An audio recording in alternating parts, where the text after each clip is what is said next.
Bicara bagi kami ya Bapak, karena kami mau duduk diam dan punya hati yang teachable, mau diajar. Biar kami nggak hanya senang mendengar firman, tapi kami senang juga melakukan firman. Karena hanya dengan itu kami bisa berbuah dan Engkau disenangkan. Di dalam nama Yesus. Amin. Amin. Silakan duduk. Apa kabar? Luar biasa. Kita udah selesai belajar tentang sacrifice, korban. Dan kita sekarang mau belajar tentang peperangan rohani atau spiritual warfare. Tanpa sadar sebetulnya terjadi peperangan yang kita lakukan setiap hari. Di dunia bisnis kita lihat kompetisi yang begitu tinggi, yang begitu ketat. Kenapa dia bisa jual barang murah ya? Pantesan rame. Kita turunin harga deh. Kita turunin harga, rame bentar. Habis itu sepi lagi. Di keluarga, dalam hubungan, terjadi perang dan lain-lain. Tapi sebenarnya kita nggak melihat ada sebuah peperangan yang nggak kelihatan, tapi itu yang menyebabkan semuanya itu terjadi. Saya berikan judul khotbah hari ini The Invisible Battle. Sebuah peperangan yang tidak kelihatan tapi itu real, nyata kita hadapi setiap hari. Dan seringkali kita cuma ngelihat yang nampak hasilnya aja. Tapi sekarang coba kita lihat strategi di balik peperangan itu. Dan nanti di bagian kedua bagaimana kita bisa menjadi pemenang. Kita belajar juga strateginya. Dan kita coba bahas dulu apa sih spiritual warfare. Itu jenis makanan apa pastor? Kita lihat. Spiritual warfare atau peperangan rohani adalah perjuangan orang percaya untuk hidup benar dan taat kepada Tuhan saat melawan godaan, tipu daya iblis, dan hal-hal duniawi yang menjauhkan kita dari Tuhan. Itu spiritual warfare. Mungkin kita belum pernah dengar, kita udah pernah dengar tapi ya kayaknya enggak deh, saya enggak masuk ke sana deh. Karena saya pikir kan Yesus sudah berjuang bagi kita, mati di kayu salib. Ya, tapi kita harus mempertahankan kemenangan itu. Hidup itu berjuang. Kerja berjuang. Bisnis berjuang. Buka restoran, menu baru apalagi ya gitu kan. Untuk sehat berjuang. Olahraga, one, two, three. Pilates lah, ditarik-tarik, pedal lah segala macam. Mau kurus, lingkar pinggang tetap sama, berjuang. Gak makan gorengan, gak makan gula, gak makan apalagi tepung, gak makan temen. Kita usahakan semuanya. Hidup itu penuh perjuangan. Nah, di area jasmani kita berjuang, masa di area rohani kita gak berjuang? Saya punya statement saat ajak orang doa. Kemenangan di alam roh adalah kemenangan di alam jasmani. Bapak Ibu lihat Gilgal seperti ini, tapi di balik itu banyak peperangan rohani yang kita lakukan. Yohanes 10 ayat 10, pencuri yaitu iblis setan datang hanya untuk mencuri dan membunuh dan membinasakan. Tapi Yesus bilang gini, aku datang supaya mereka mempunyai hidup dan mempunyainya dalam segala kelimpahan. Jadi ini Yohanes 10 ayat 10. Itu ada dua pemimpin, yang satu pemimpinnya setan atau pencuri. Saya sebut ini kerajaan gelap, kerajaan A. Dan pemimpin kedua yaitu Tuhan Yesus. Ini kerajaan terang, saya sebut ini kerajaan B. Visinya cuma satu. Dia mau curi, dia mau bunuh, dia mau binasakan. Dengan kata lain apa? Kematian. Apa sih yang dicuri? Dia curi iman, dia curi keselamatan, kebahagiaan rumah tangga, dia curi banyak hal, kesehatan kita dicuri. Sehingga kalau kita hidupnya di bawah setan, hidup kita turun. Ada jalan yang disangka orang lurus tapi ujungnya menuju maut. Nah, Yesus menawarkan keselamatan dan kita pindah kerajaan dari kerajaan gelap kepada kerajaan terang. Visinya terbalik sekali. Dia datang untuk apa? Memberi. Kalau itu mencuri, dia beri keselamatan. Dia beri kebahagiaan. Dia beri damai sejahtera. Dia berikan hidup. Uang bisa dicari, tapi kehidupan gak bisa dicari. Wanita yang cantik bisa dicari banyak. Tapi istri yang setia takut akan Tuhan, kebahagiaan rumah tangga, hanya Tuhan yang bisa beri. Tapi hidup dalam segala kelimpahannya. Nah, pindah kerajaan, hidup kita naik. Ada badai, ada tantangan tapi naik. Kalau suruh pilih, Bapak Ibu Saudara mau pilih di kerajaan A atau kerajaan B? Kerajaan B kan? Tapi karena kita nggak sungguh-sungguh hidup di dalamnya, serangan ini dia nggak rela nih. Dia serang terus, dia attack terus. Makanya ada orang yang menamakan diri Kristen, anak Tuhan tapi hidupnya turun terus karena dia nggak ngerti namanya invisible battle. Nggak kelihatan, tapi kelihatan dari hasilnya. Kok nggak berbuah ya jadi Kristen? Kok Kristen dosa terus ya? Kok Kristen karakternya kayak begini? Itu sebetulnya dicuri hidupnya. Nah, awalnya dari mana sih? Masih ingat kisah rujak di Kejadian pertama? Udah lupa, minggu lalu, rujak. Tuhan kasih firman sama manusia pertama, semua pohon dalam taman ini kamu boleh makan buahnya, kecuali pohon pengetahuan yang baik dan yang jahat, karena saat engkau memakannya engkau akan mati. Bagus dong dikasih tahu, semuanya boleh cuma satu, karena kalau satu itu dimakan mati. Artinya apa? Hubungan kita dengan Tuhan mati, rohaninya mati. Putus hubungan sama sumber berkat, sumber hidup, sumber kesehatan, sumber dari segala sumber. Itu peperangan rohani yang pertama. Setan menggoda Adam dan Hawa. Kira-kira Adam dan Hawa menang atau kalah? Kalah. Nah, caranya ditipu nih gini nih ya. Kejadian 3 ayat 1, 4, 5, dan 10. Adapun ular ialah yang paling cerdik dari segala binatang di darat yang dijadikan oleh Tuhan Allah. Ular itu berkata kepada perempuan itu, jadi ular tahu firman, setan tahu firman. Jadi kalau orang Kristen gak baca firman, gak jadi terusin. Tentulah Allah berfirman, semua pohon dalam taman ini jangan kamu makan buahnya, bukan dibalikin. Tuhan bilang semua pohon dalam taman ini boleh kamu makan, begitu ketemu setan yang menguasai firman, ketemu sama Hawa yang gak menguasai firman. Bayangin loh, khotbahnya gak lewat pendeta, Tuhan khotbah langsung sama Adam dan Hawa. Dia gak kuasai itu firman. Kan semuanya gak boleh makan kata Tuhan. Nih kalau saya kasih analogi ya, lu serius mau jadi orang Kristen, mau ke gereja, gak enak lu. Gak boleh ini, gak boleh itu, gak boleh ono, gak boleh ene, gak boleh ini. Serius lu, itu diputar balik, kita udah ketipu. Kita udah kalah dalam peperangan rohani. Lagi. Tetapi ular itu berkata kepada perempuan itu, sekali-kali kamu tidak akan mati. Boleh, makanya udah. Hari Minggu lu gak apa-apa haleluya, Senin sampai Sabtu haleluya, oke? Jadi hari Minggu lu surgawi, Sabtu, Senin sampai Sabtu kita duniawi, gak apa-apa, gak akan mati, ketipu kita. Tetapi Allah mengetahui bahwa pada waktu kamu memakannya matamu akan terbuka dan kamu akan menjadi seperti Allah, tahu tentang yang baik dan yang jahat. Sesuai gak? Enggak, ditambahin. Dia putar balikan firman, dia yakinkan kita bahwa hidup di luar firman gak apa-apa dan dia tambahkan firman. Orang yang dengar khotbah langsung dari Tuhan ketipu. Singkat kata jatuh dalam dosa, dimakan itu buah.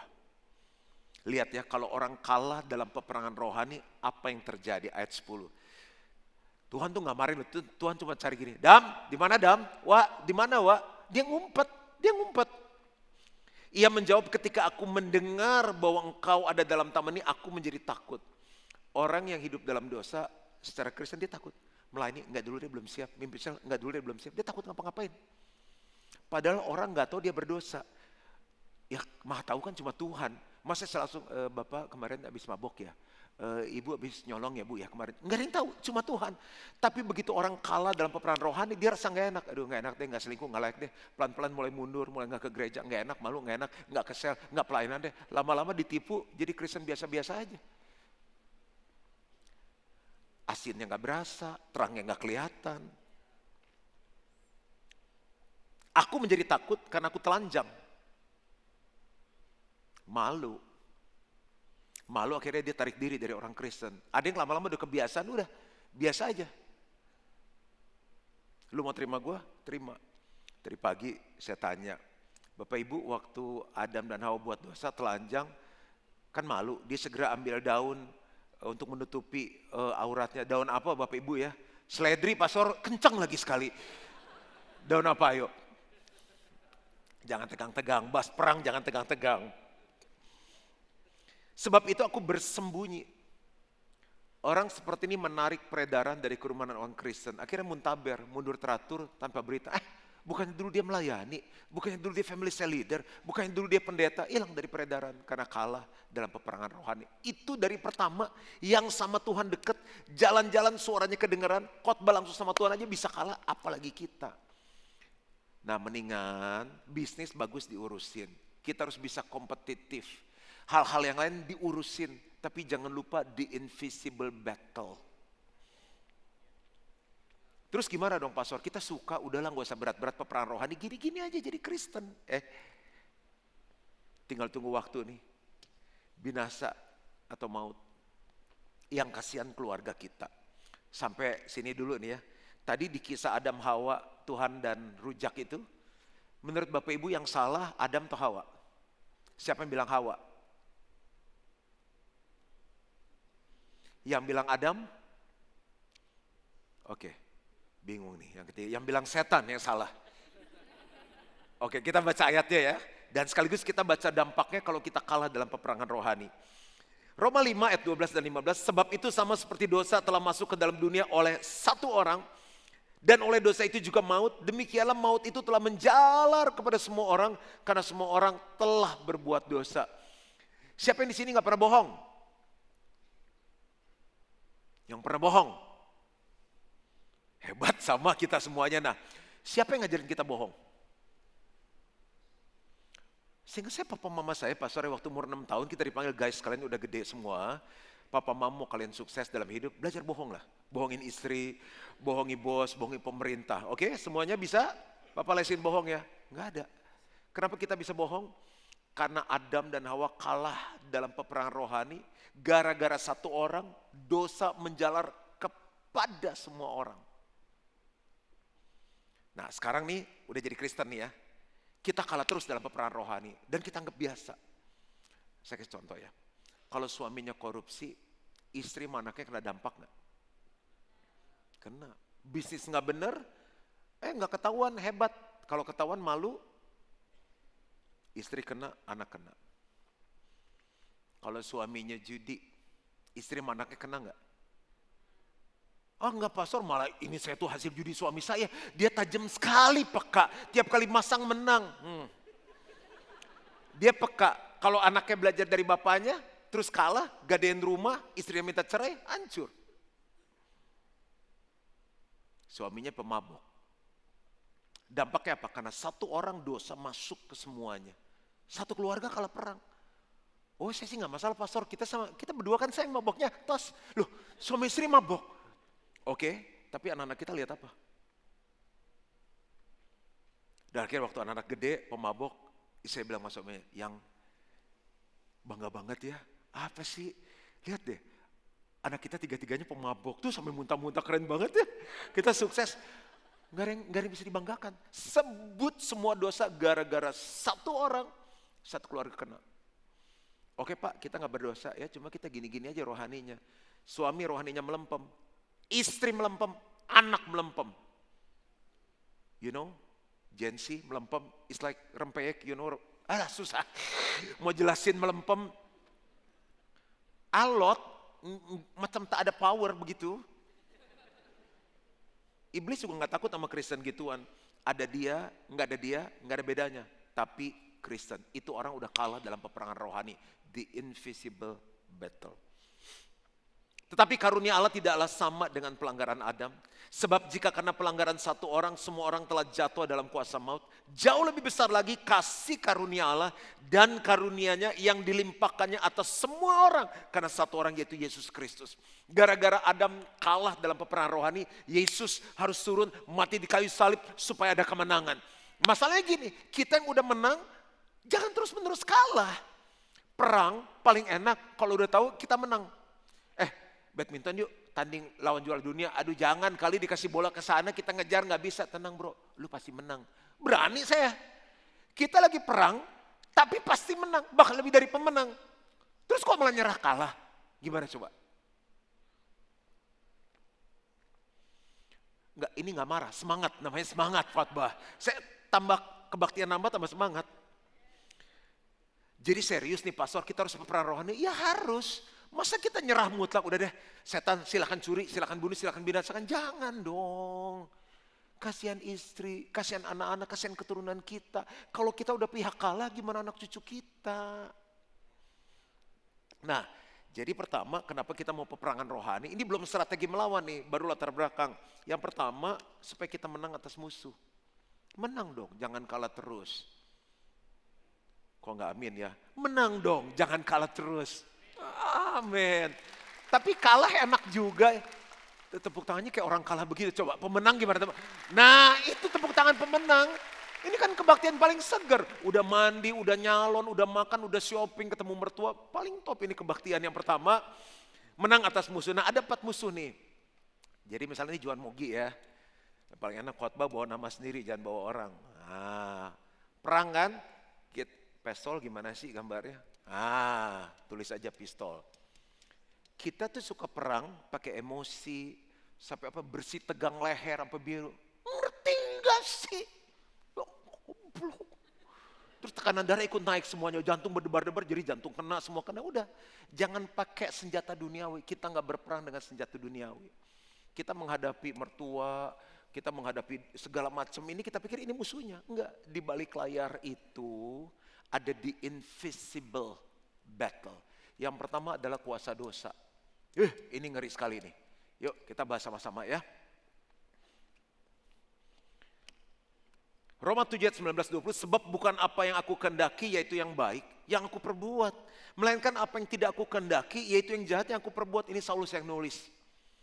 Jadi jika aku berbuat apa yang tidak aku kehendaki, maka bukan lagi aku yang memperbuatnya. Tetapi apa? Dosa yang diam di dalam aku. Sering gak kita gitu? Udah deh, gak mau marah-marah lagi, gak mau maki-maki lagi, ngomong-ngomong jorok lagi. Ngomong jorok lagi besok. Udah gak mau mabuk lagi. Ngelihat botol.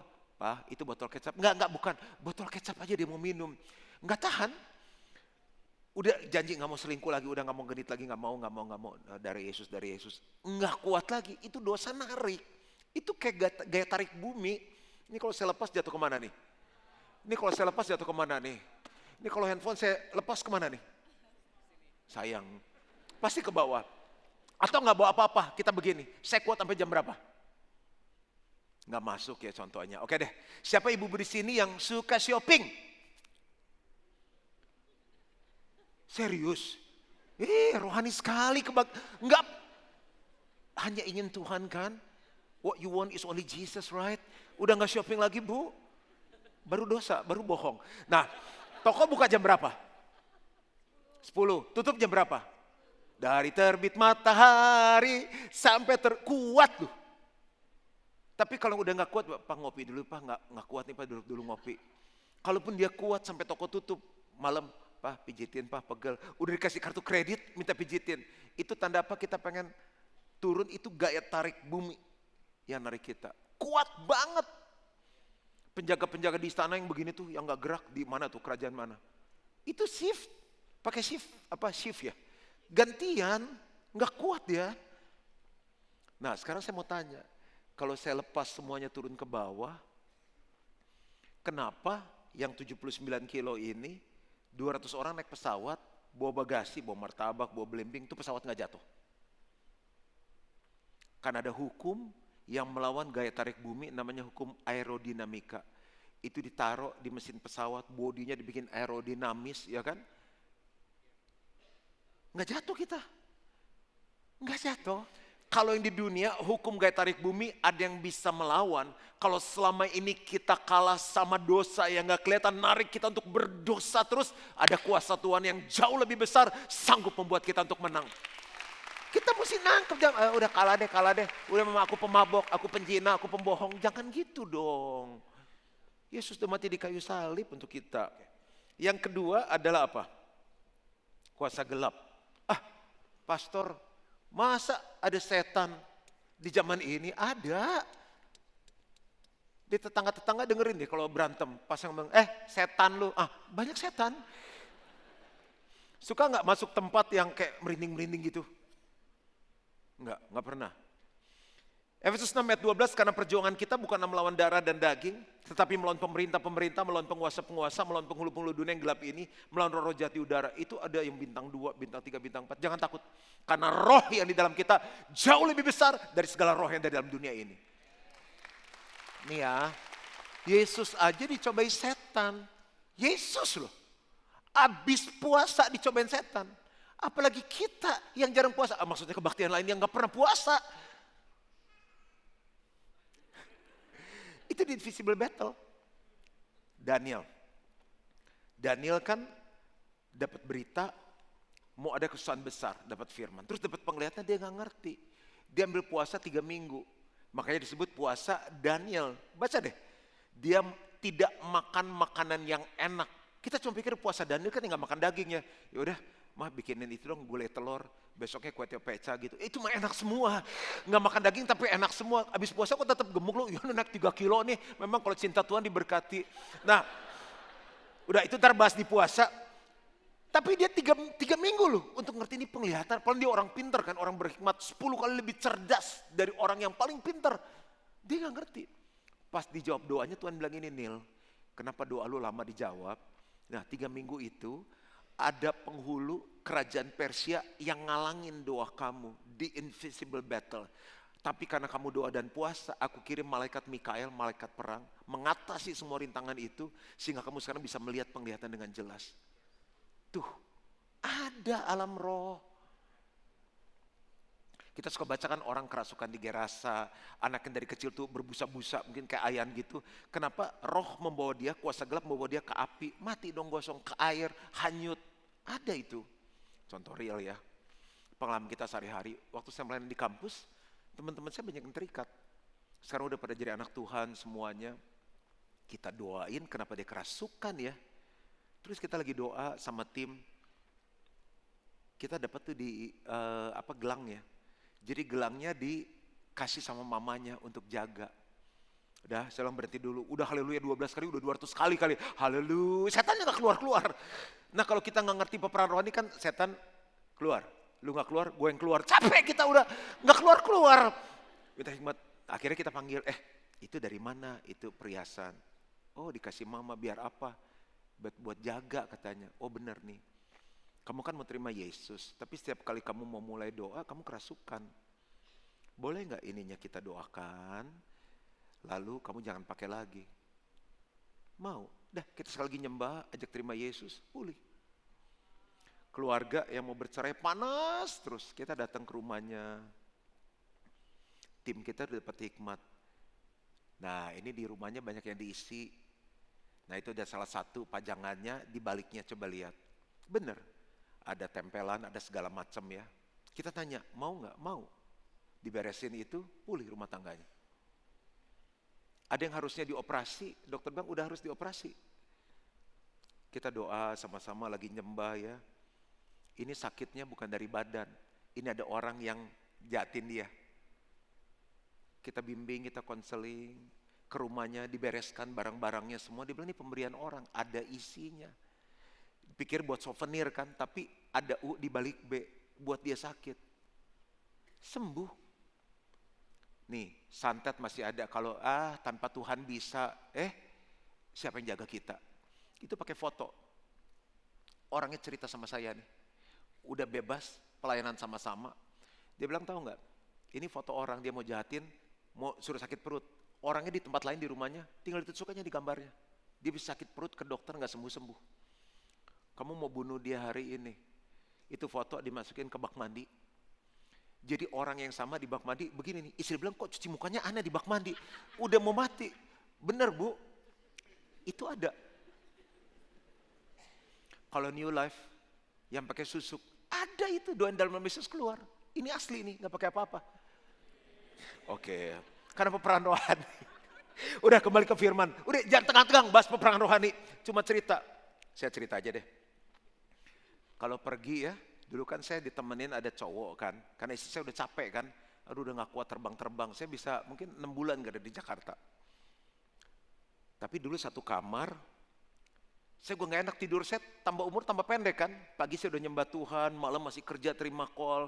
Akhirnya yang nemenin saya jadi sakit. Lu temenin gue yang kerja, lu yang sakit. Udah pisah kamar aja. Lu terserah mau bangun jam berapa. Mau tidur jam berapa terserah.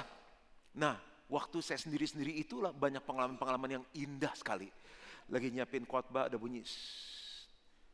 Nggak kencing kok bunyi ya. Gitu. Itu horden turun sendiri. terus sendiri. Itu gak cuma sekali tuh. Saya samperin, remote-nya ada. Tidur cuma sendiri. Teman saya di kamar sebelah. Setan keluar. Juan Magi mau tidur. Udah. Takut gak saya? Takutlah. Saya kan manusia. Emang saya dewa apa? Jadi bulu kunu.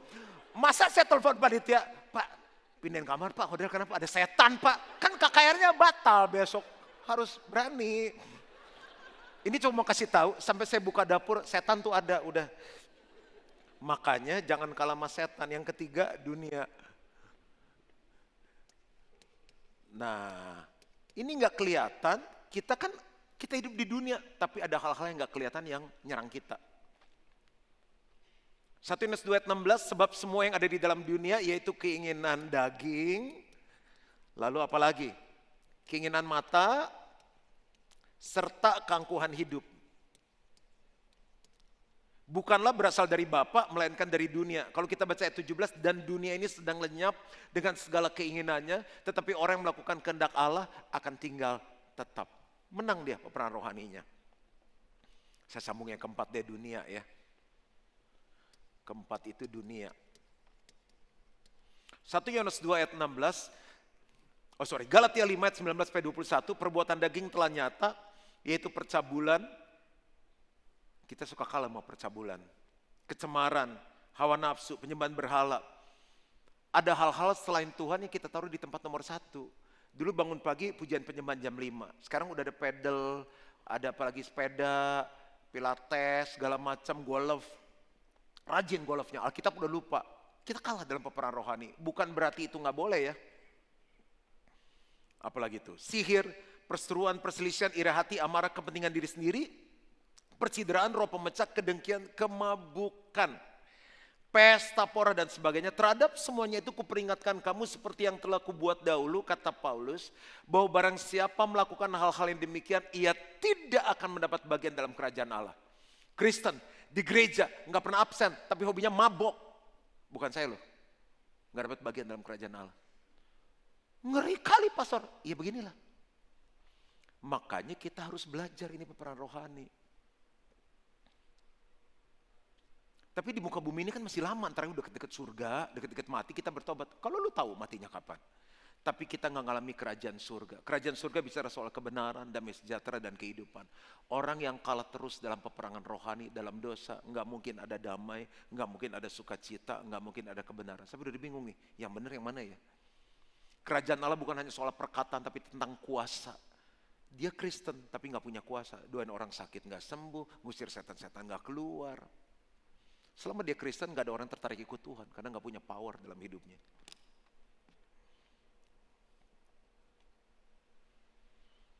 Daging saya udah bahas ya. Sorry, ini daging nih. Mata. Kan dosa masuk lewat mata. Ada yang lewat telinga juga. Saya suka nanya, bapak-bapak yang udah menikah masih suka lihat wanita cantik gak?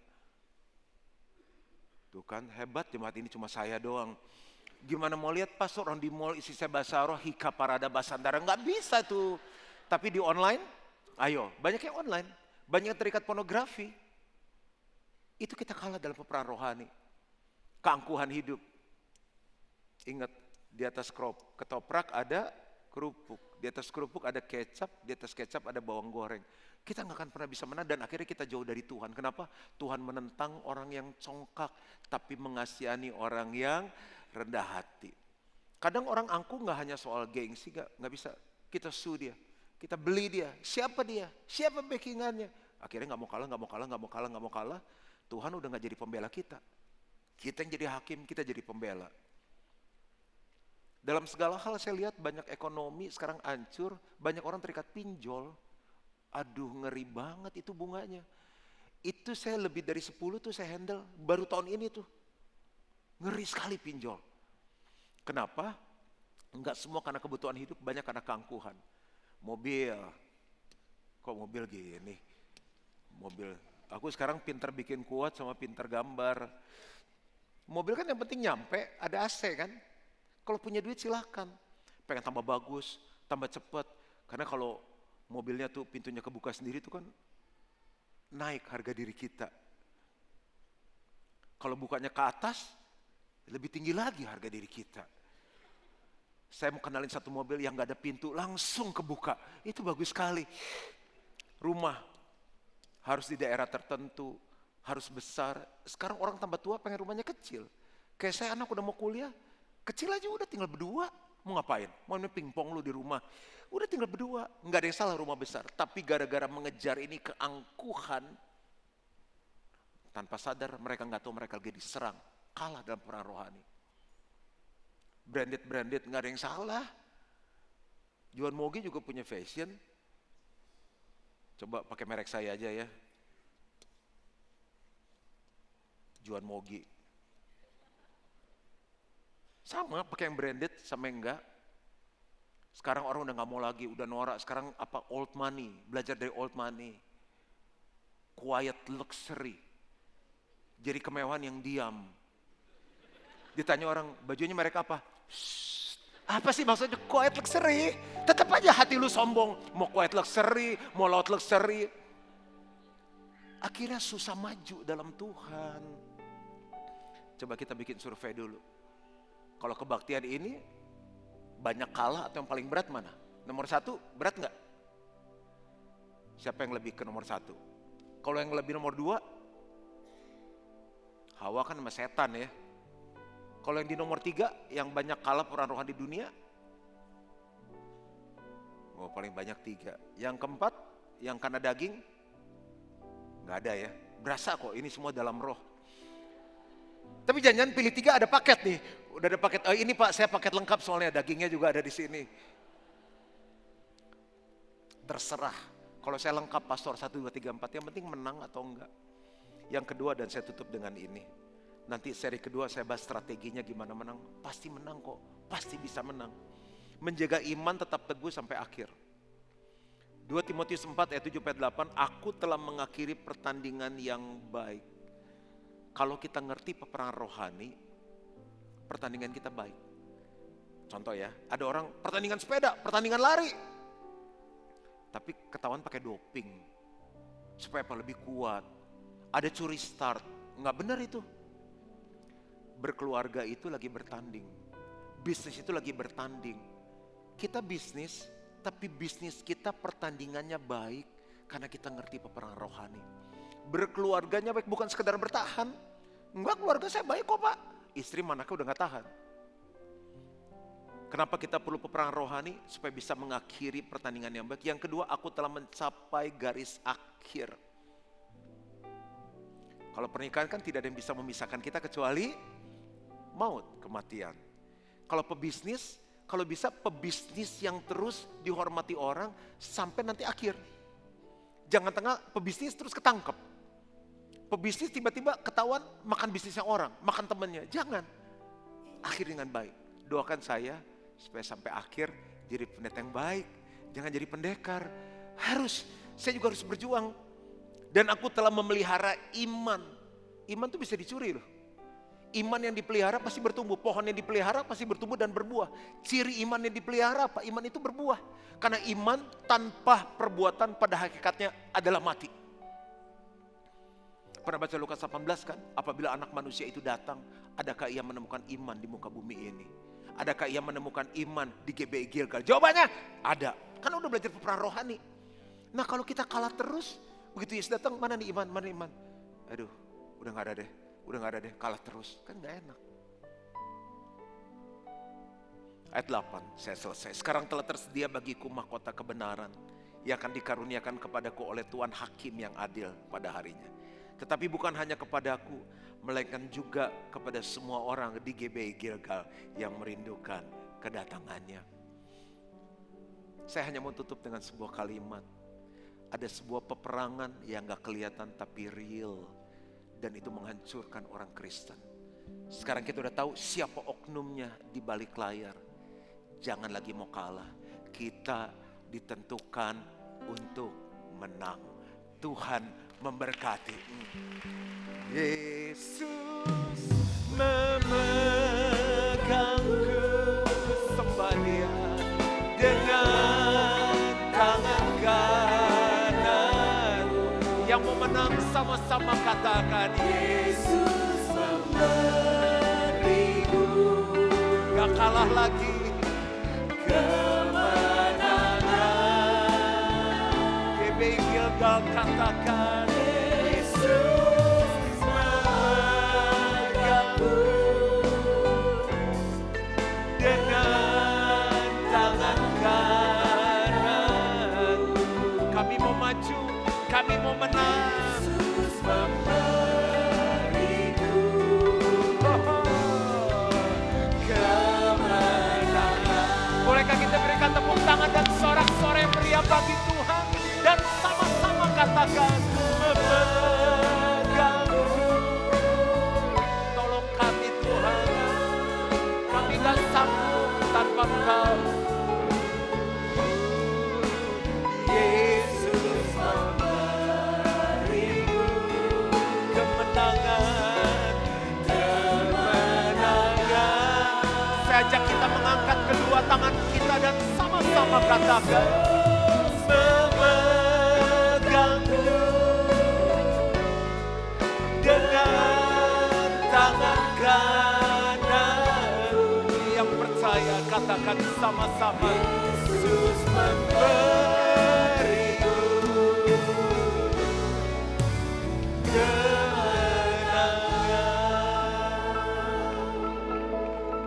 Aku berdoa supaya setelah kami mengetahui siapa oknum di balik layar, membuat kami lebih alert, waspada. Terima kasih. Kami gak mau kalah lagi seperti Adam dan Hawa. Kami mau menang. Karena dengan pertobatan kebangkitan satu orang, terjadi pemulihan di keluarga kami, di bisnis kami. Di dalam nama Yesus. Dan semua yang percaya sama-sama katakan, amin.